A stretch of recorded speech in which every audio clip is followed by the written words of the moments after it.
Welcome to the Deepdale Podcast, our North Norfolk magazine programme. I'm Jason Borthwick. It's May 2026 and we started with a snippet of the Dawn Chorus, which is simply stunning at this time of year. Our resident blackbird was singing away, circling me and the microphone in an inquisitive way while I recorded.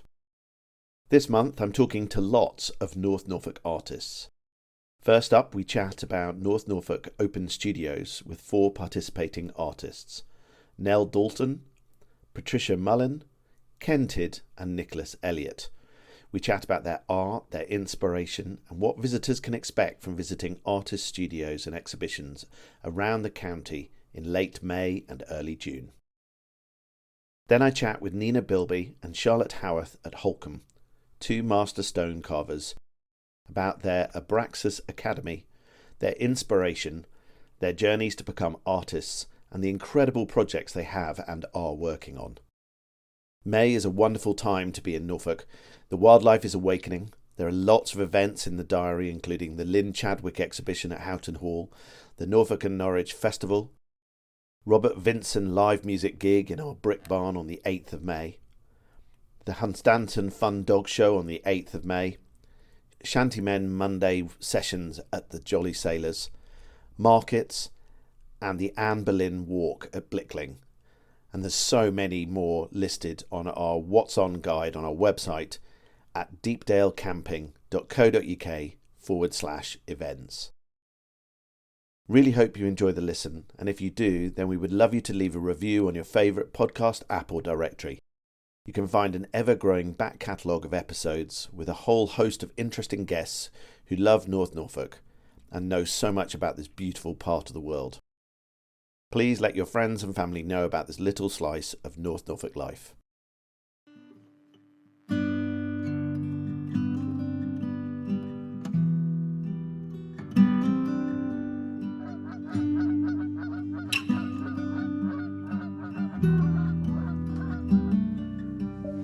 Skies all open wide, geese go high and over. Oh, now you're a beachcomber, fistful of samphire, sea, lavender, see you next year.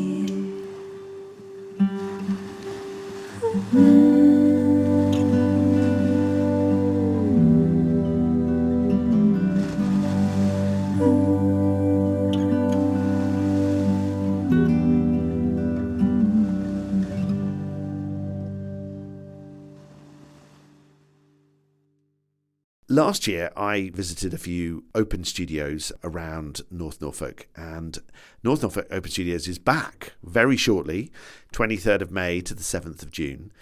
And I am sitting with an artist who I have known for a while. We are planning some of her pieces to be at Dalgate Market, and we'll talk about those shortly.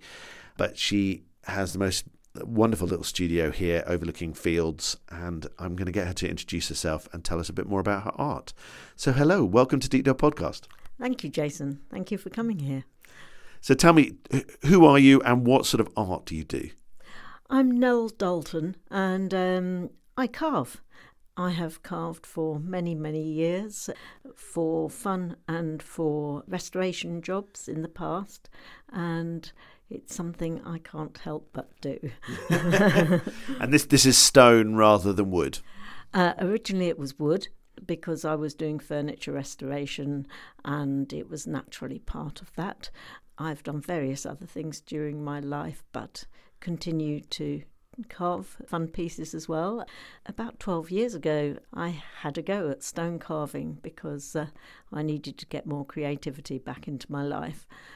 And I really enjoyed the freedom that stone gave you. You weren't constricted to the grain, and I thoroughly enjoyed it and just kept on. and now through modelling clay to work out ideas for carving, I've gone back to something from my younger life where I've actually created some ceramic pieces as well, fired without glazes, so they blend with the stone.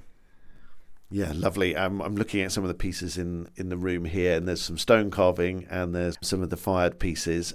Pieces that you're making for Dalegate, they're going to be carved stone, or they're going to be the fired clay?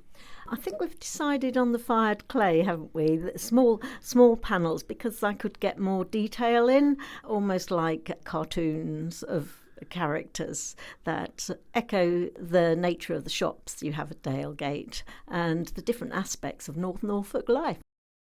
Yeah, we're looking forward to having those in place very soon. What can they expect from coming to visit studios like yourselves? You can expect to meet the artists, see how they work, see a variety of their work, and the range is huge. It is well worth planning yourself a trail of a variety of artists to see the plethora. It's the skills, the fun ideas, serious ideas, echoes of Norfolk, whatever you will, and to speak to the craftspeople and artists. That's something that's very special to me, being able to share with people. But equally, I'm very happy for people to come and quietly browse and not talk to me at all, which I know a lot of people like doing. Yeah, I think coming out and meeting the artists is just, I love that aspect of it, and I loved doing the interviews last year, and I've got a couple more interviews after I've seen you, and it's just really nice to see artists in their natural environment, surrounded by their art and their tools and their their creativity generally, really, and I think it's just fabulous. What inspires you? What grabs you that makes you want to produce art? I think for me, it wells up inside me. I love the outdoors, and I'm very rarely still, and it's like that energy I put into the figures, I hope. And I hope that it echoes, I enjoy life. The constraints of the body, the energy of the body helps you get out and about and meeting people. That's what fires me, really. Are you open every day of the studios? I'm open all the first weekend and through most of the week to the second weekend. In the brochure, I've got Monday the 1st of June penciled in, but my phone number's there. If anybody would like to come and see me and can't make any of those times, just email or call. I'm happy to see people by appointment. Thank you so much for joining me on the podcast. Thank you. I look forward to seeing some people, hopefully lovely conversations.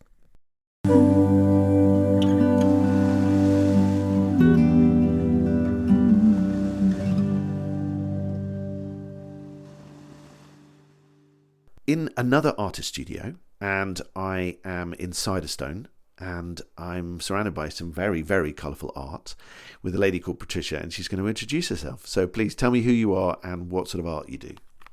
I'm Patricia Mullin, and I do bright, quite graphic art. I do folk art, and I was originally a textile designer. What can people expect from your art? Where would you slot yourself in the world of art? Well, I'm not entirely sure. I like to think I'm unique, but I'm probably not. I'm very descriptive. So there's a story behind everything that I make and paint. I was originally a textile designer for Liberty, and then I kind of accidentally became an illustrator. And then I moved further on again into, I suppose, narrative pictures. And the piece you're working on at the moment, that's for a big exhibition further down the coast, isn't it? Yeah. That's for Whiten 26, which starts on, I think, July the 1st. And I'm doing a piece on coastal erosion. It's been really quite interesting to work in a slightly different way. So it's got a real narrative to it, and it's got an important point to it. And the piece is pastel, and it is about an eroding coastline, but it also has words in which relate to erosion. If anybody hasn't been to the Whiten exhibition, you really must go. It's something to behold. It's unexpected. I think the first time I ever sort of stumbled upon it when we were exploring Whiten, and it was, oh my word, this is amazing. Just the most incredible art. So yeah, definitely go to that. Before that is North Norfolk Open Studios, and you're opening your studio as part of that. What can people expect from a visit during North Norfolk Open Studios? Well, it's not the first time I've done it, actually. I was an original open studio person in Norwich many, many moons ago and did it about 3 times in a row there. But it is the first time I've done it in North Norfolk. They'll see some very brightly coloured narrative paintings, works in pastel, works in gouache, which I work in a lot, which is a very flat, clear, medium, opaque, quite bold. The work's quite bold. Yeah. And you were saying to me that a lot of your pieces are named with sort of a story in mind or something happening sort of off canvas. Tell me a little bit more about how that developed. Well, I'm also a writer. So I write short stories and novels, and I think everything has a narrative to it. So I started to work with some kind of domestic pictures, really, which have kitchenalia and oysters and other things in them. So I began to wonder what was happening outside of the frame. So I've given them titles that are actually allude to something else happening. Like, for example, when you eat an oyster, you know the sea. Did you have a very traditional journey into being a textile designer through art college and stuff, or was it, again, like where you are now, sort of something that sort of progressed over time and you stumbled upon? I don't think anything was very traditional about my upbringing or my life. I went to Colchester School of Art and did a foundation. And yeah, I was 16 years and 4 months.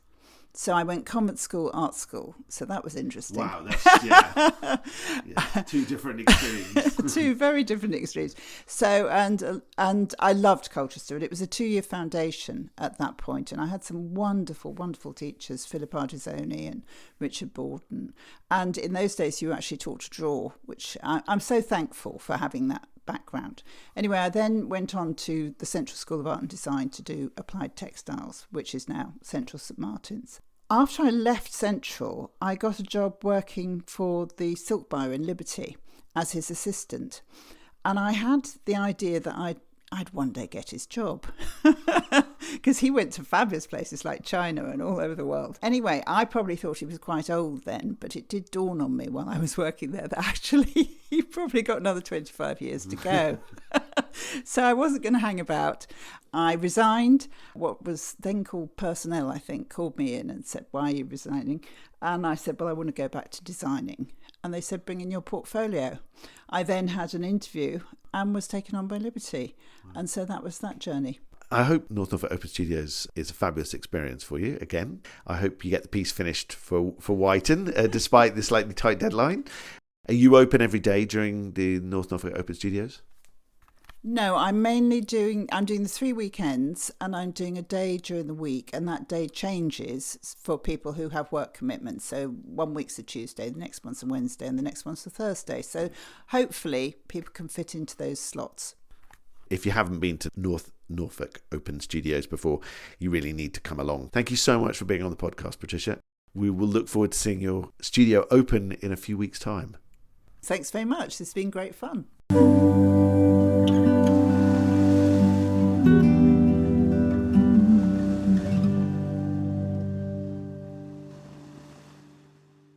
So we're sitting in a very lovely little garden in Fakenham. You can hear Elgar in the background wanting me to throw the frisbee, and we'll throw that for him in a minute. Very cute little pup. And I am with 2 artists who are both exhibiting at Pensthorpe. I'm going to get them to introduce themselves. One I've known for a very long time, and one is new to me, but they produce lovely art, and they are part of the North Norfolk Open Studios. Hello, I'm Nichola Elliott. And I'm Ken Tidd. I'm a watercolourist from Brancaster State originally. Spent most of my life there, but ended up in Fakenham, and that's where I met Nick. And what sort of art do you do, Nicholas? I do a variety of art. I'm predominantly working in oils, work in series of works.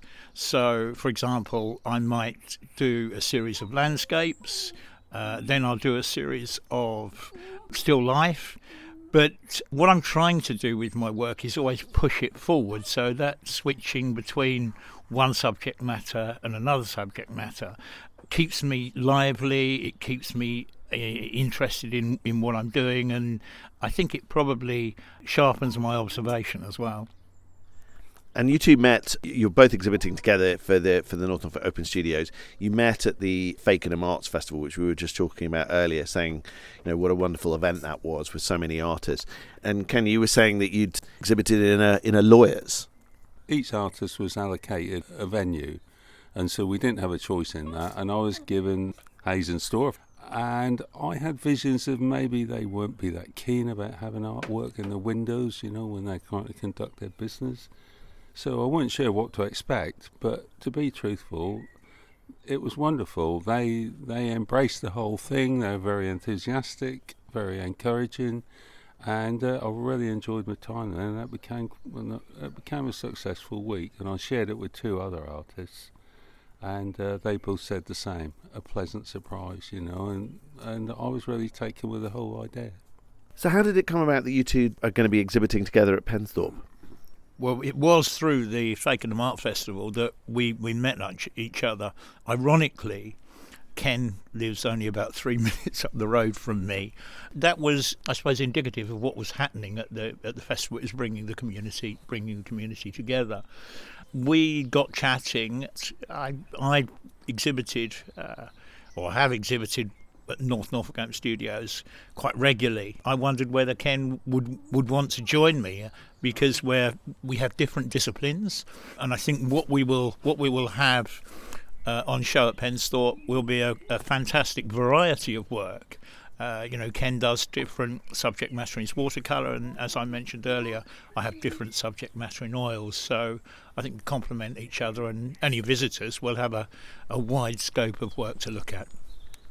And I've got one of your paintings on my wall, Ken, as you know. I think my parents bought for me a while back. I go back a long way with your family as well, and your dad was very helpful. When I started out, I decided it might be a good idea to have a little gallery of my own, and so I set one up in Burnham Deepdale, which you know very well, and your dad was the guy who I rented off. And what inspires you? The beautiful landscapes clearly have a massive influence on your work, but what makes you want to put brush to paint? This is where it starts to get a bit quirky, really, Jason, because I went to Fakenham Grammar School. I think I came away with 2 O-levels, one of them being art, believe it or not. When the careers officer weren't that impressed with my ambitions to be an artist, I think he suggested Cox and Wyman's, the printers down the road. And I decided, no, I shall row my own boat, and so I thought, what can I do? So I actually took up the activity of bait digging lugworm. It sounds very funny, but it's got me a long way, and it was more or less selling fishing bait to tackle shops. Tackle shops need bait. They sell all the other stuff. Where do they get it from? They get it from Norfolk. Was a big place to get it from, and there were, I'd say hundreds of people who took up the same livelihood. But what that did was ran alongside my artwork. I mean, it introduced me to what goes on between the coastal road and the sea, really. Quite often I'd look up and, I'd be down amongst the creeks with the birds. I'd be in the sunshine, sometimes take my dog, and I'd look up along the main road. You could see all the cars twinkling along in the sunlight. And I think that's their life and this is mine down here. But I would make observations and come home, and then a lot of my artwork was spawned from the places I worked in, really. So, if you said Scalt Head, the Wash, Blakeney, Stiffkey, the beaches, it gave me a whole thing to work from, really. So the skies and the sunsets and the dawns, I saw them all, and suddenly a new subject matter arrived. It really added to my artistic endeavours, and plus working with the tides, obviously they're not like a clock, are they? Sometimes I'd be in the morning, I'd go out early morning, back by lunchtime, sometimes out at lunchtime, back after sunset. But that also gave me the opportunity during the day to take up my artwork. So my wife was running some pubs, which you know very well, And it really fitted in nicely. I can't believe it, and it gave me a little story that helped me along too. I ended up, I think Keith Skipper on Radio Norfolk. He said, "Oh, come and do an hour on Radio Norfolk." And I said, "Oh, what do you want me on there?" He said, "Well, mainly it'll be about your bake digging, but a little bit about your artwork as well." So, all that stuff, it all helped. It was a story. It was a story, yeah. And Nicholas, what makes you put paint to canvas? Oh, well, there's a long story. I did, after my A-levels, I went on to do a foundation art course. And at the completion of that, I had intended to go on and do a degree. But my mother persuaded me not to do that, thinking that I wasn't going to make a living from it. She wasn't far wrong. So I then went into advertising and marketing and did that for far too long, and it was far too stressful. But eventually I sold out of my own marketing company in London and took myself off to India for 2 years and then off to Andalusia for 4 years, where essentially I picked up not only the desire to continue some sort of artistic expression, but also to teach myself to paint with oil colour. I think really my inspiration is, things that are around us. There is just so much beauty in the world, and it's trying to capture that and put it on a canvas so that you've got some aesthetically pleasing result. So what can people expect from your exhibition? Are you open every day of the whole open studios? 10 till 5, and it's from May the 23rd to June the 7th. I'm looking forward to it because there's good car parking, there's a coffee shop there, there's stuff to see, so I'm not used to that. I'm used to village halls more than anything, and I don't dismiss village halls at all. They really fit the bill sometimes, but Pensort will be a different animal. If you want more information on North Norfolk Open Studios, we'll be all on our links, but just look up North Norfolk Open Studios online. Thank you both very much for being on the podcast. Really looking forward to seeing your exhibition.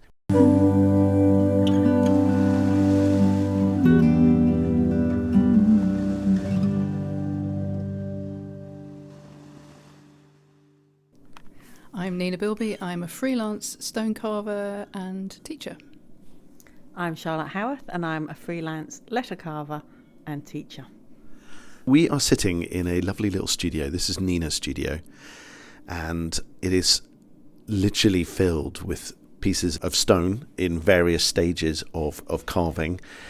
But there's also lots of other fab, amazing things which you would expect to see in a very artistic studio. Things like a large Love Heart Sweets carved out of stone saying Dream Girl, which, everybody needs one of those on their wall. Very funky guy, sort of statue guy with a pair of safety glasses on, and lots of other things. I'll take some photos. Nina, this is your studio, and Charlotte, you work with Nina on lots of different projects, and you both run an academy. How did you end up at Holcombe? How did the whole sort of being here and creating stuff at this particular venue happen? Well, I ended up owing James Spedding money. So years ago, James made me some chisels, very bespoke, forged chisels, which are they're like hen's teeth, you can't get them. And James, being a genius, said, yeah, I'll have a go at that, maybe some chisels. And then I had a very unfortunate, there was a bereavement in the family, and basically I didn't get back to him for about 15 years. So later on, I saw him at a craft show, and I thought, oh my God, I either ignore him, I face it up and go and say, I owe you money. And we got on immediately, and James asked me where I worked, and at the time I was in a studio in East London in Walthamstow, working on a very large commission of carving the Queen and Prince Philip for Canterbury Cathedral. As you do. As you do. And because I live in Wales and didn't necessarily want to be based in London all the time, I asked if he knew of any studio spaces that might be available. So I'd been unable to find anything that I could afford actually in the area, which every artist out there knows is a very tricky thing. And with stone carving, you have to have a studio space so you can make mess. James went away and thought about it, and then he gave me a ring and he said, we have a room on the back of our forge that we no longer use because they had dropped from 4 people to 3 people in the forge.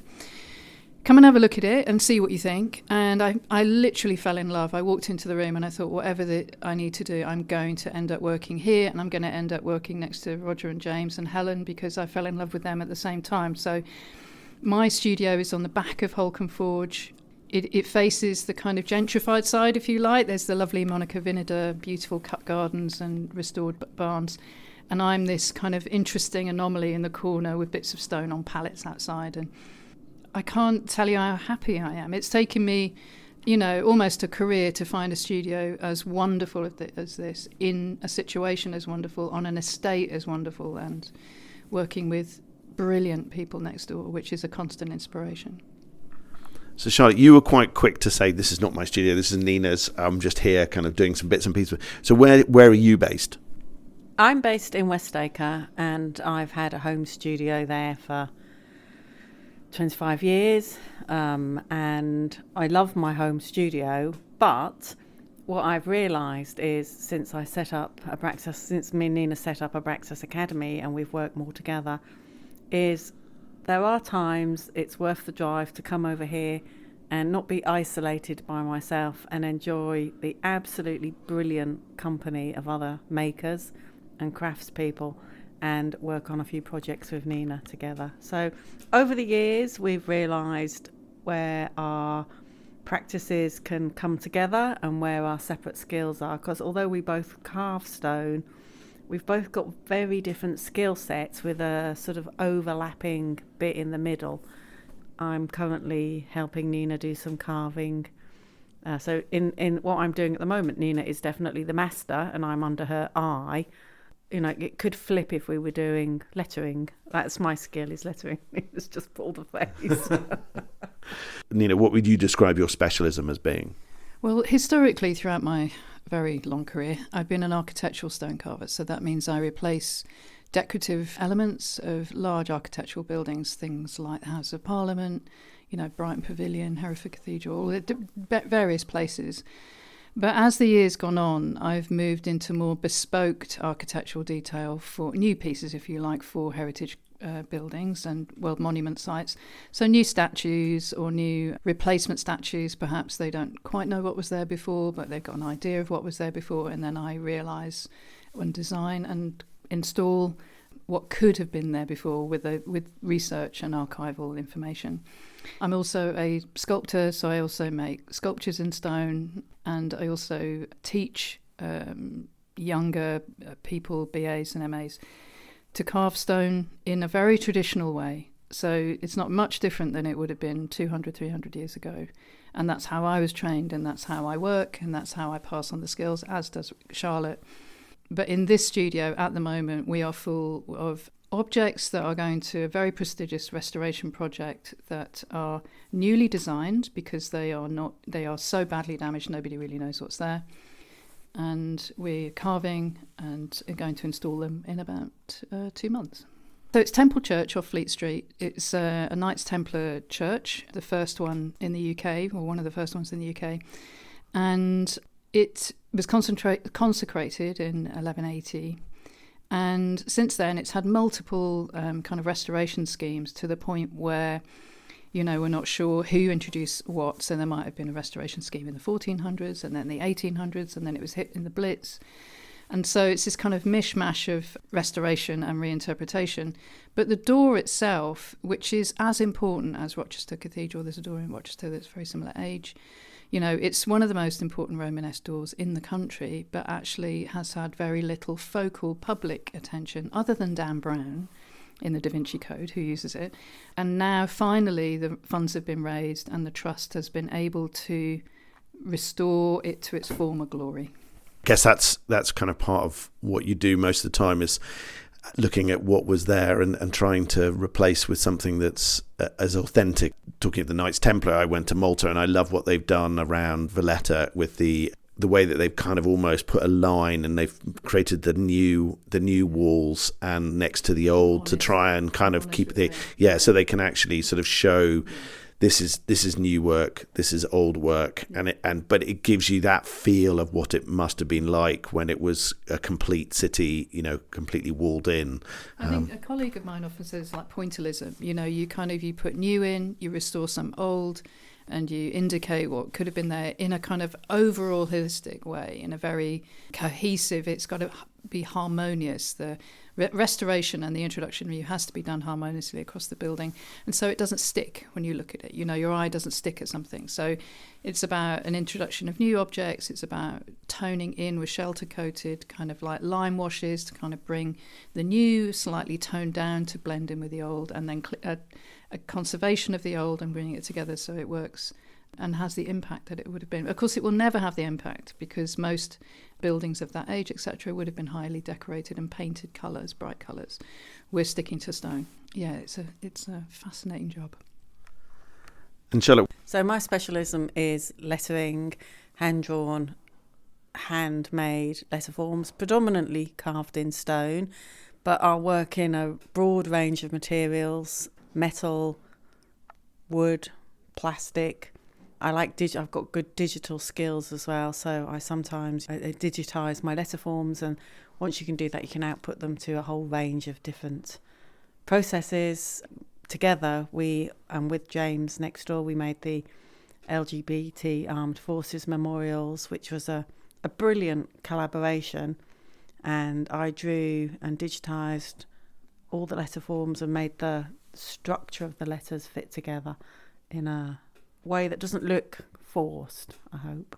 You're constantly being approached by local people for very personal, small and large memorials. So the whole of North Norfolk is peppered with Charlotte's work and your stepfather's work. You've got a bit of a lineage of your craft, haven't you?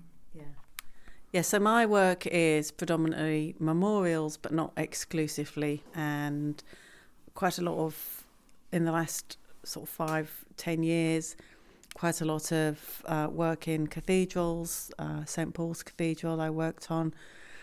The lettering for the new COVID memorial, which is the new north entrance, and work in Westminster Abbey, working with a stained glass company down at Canterbury Cathedral who made the most beautiful stained glass windows to go in the Queen's Gallery.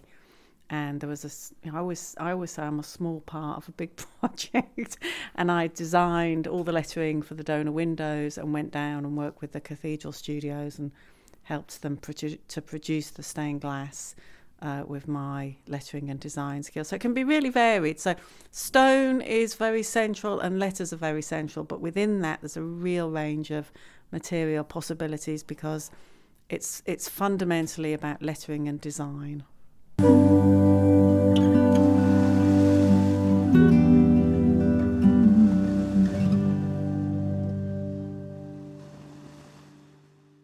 So tell me, Nina, how did you end up doing this? That's a really long story. I'm not going to bore everybody with that. But so I'm a Wells girl. I went to school at Wells. Ended up at King's Lynn Tech, which I loved. And then I ended up in London doing a sculpture degree. And from there, I didn't know what to do with life, as many fine arts graduates don't know what to do. And I found myself eventually working in America, believe it or not, and met these incredible stone carvers and ended up in their workshop doing like unpaid internship there. They were trained by English stonemasons and carvers. So when I came back to England, I was given letters of introduction to these people and ended up training in East London. Actually, at the time, it was in Warren Street at the Building Crafts College, and got a qualification in masonry. I also became a high school teacher and taught, high school for about 8 or 10 years. And the two kind of coincided. They ran alongside each other, and I wasn't quite sure what to do. And then I got a really lovely opportunity to work with some brilliant people here, and then realised that was what my dream, my passion was.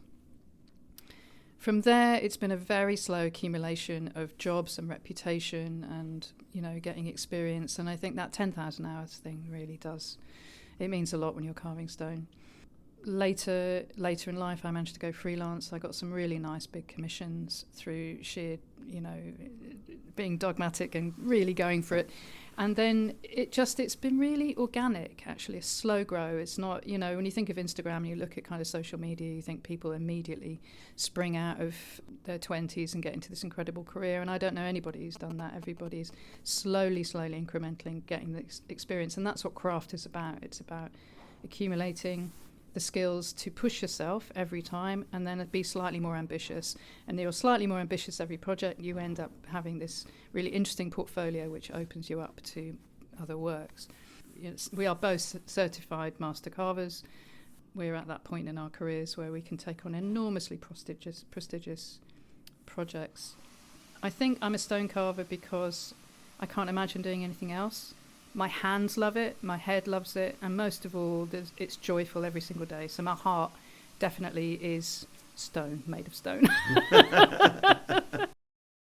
So, Charlotte, how did you get into stone carving? What kind of took you to this? My mother married my stepfather. She met him when I was 15, married him when I was 17, and he came into our life, and he was just a wonderful person, and he was a letter carver. And he was working out of a bedroom in his house in Hunstanton. And he always used to joke that when he saw my mum's garden, it had this old derelict workshop in it, that he was as attracted to the derelict workshop as he was to my mother.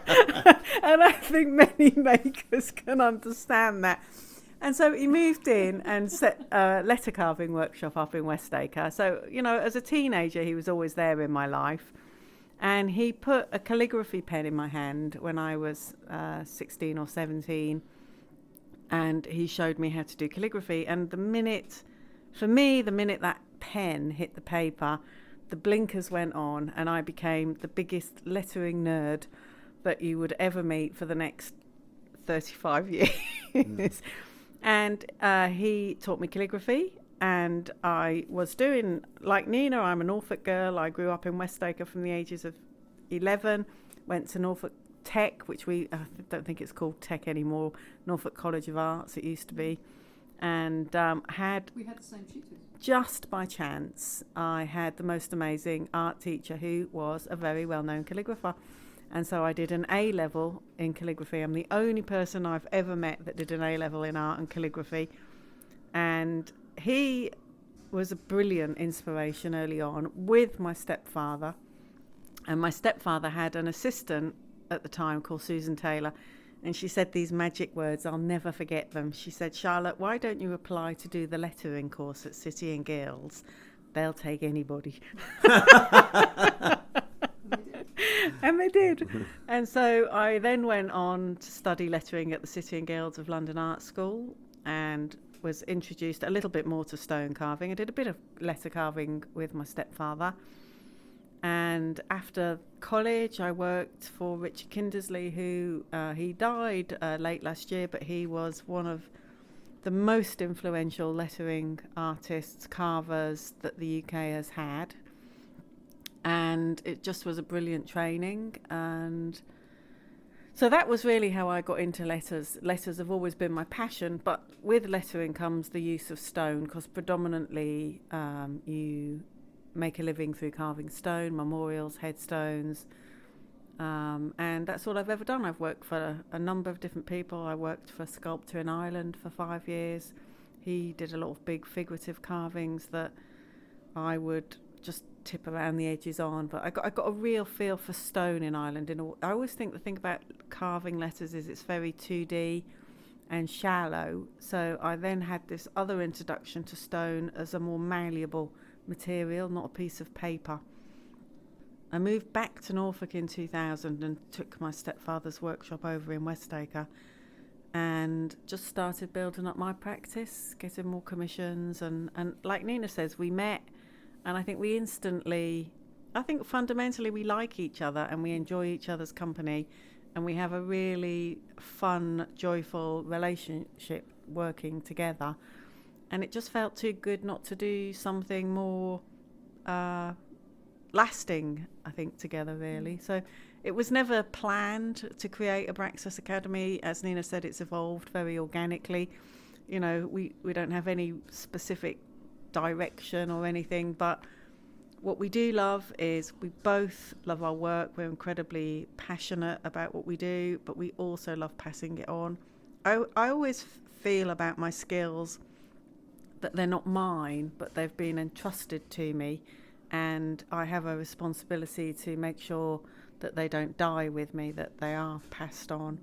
And the generosity of teaching that I've experienced in my career early on in particular, you can't repay back those people who were generous to you. You can only pass it on and pass it forward.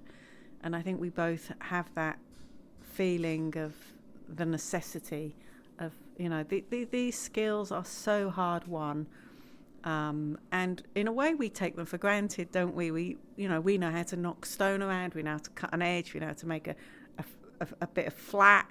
And it just looks so easy, but actually it's so difficult. But we forget that learning curve because it's at our fingertips. We are, we're at the peak of our profession. We've both had 35 years of experience behind us now, and the material knowledge is at our fingertips. In a way, it only takes a lifetime to acquire, and it's a great privilege to have been able to reach that period of our lives, really.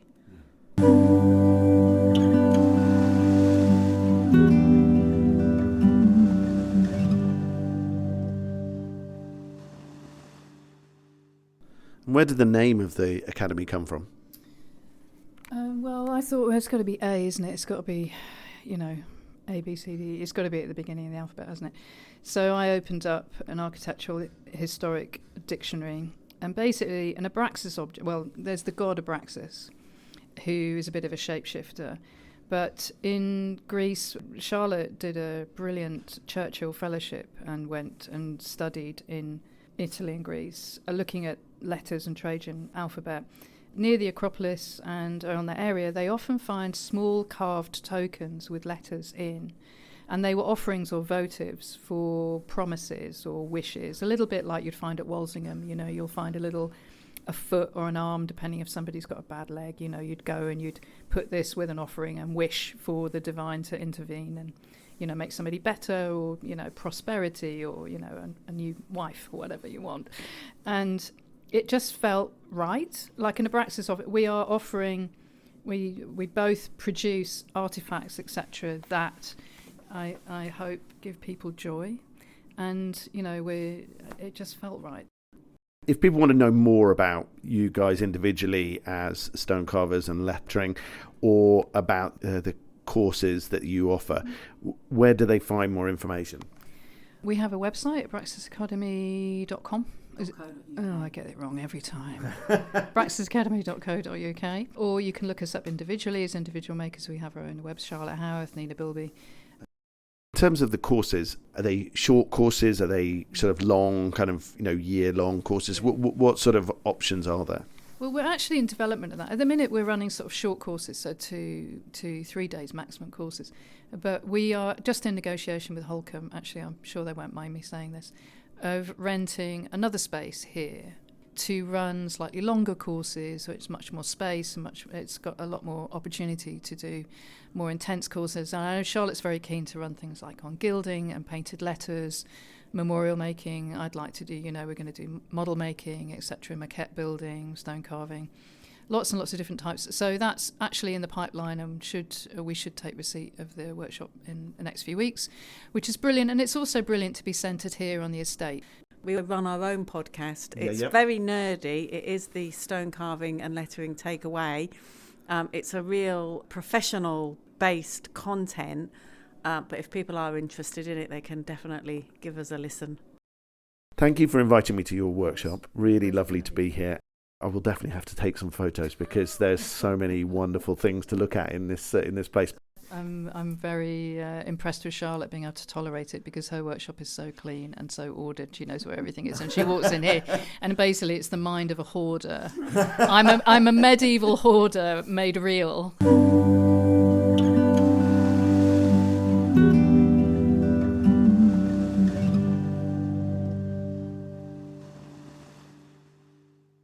Thanks for listening to this episode of the Deepdale Podcast. Please do leave a review on your favourite podcast app or directory, and please tell your friends and family about our little slice of North Norfolk life. We'll be back in June with another episode. In the meantime, enjoy the back catalogue of episodes when we've chatted with fabulous people about beautiful North Norfolk.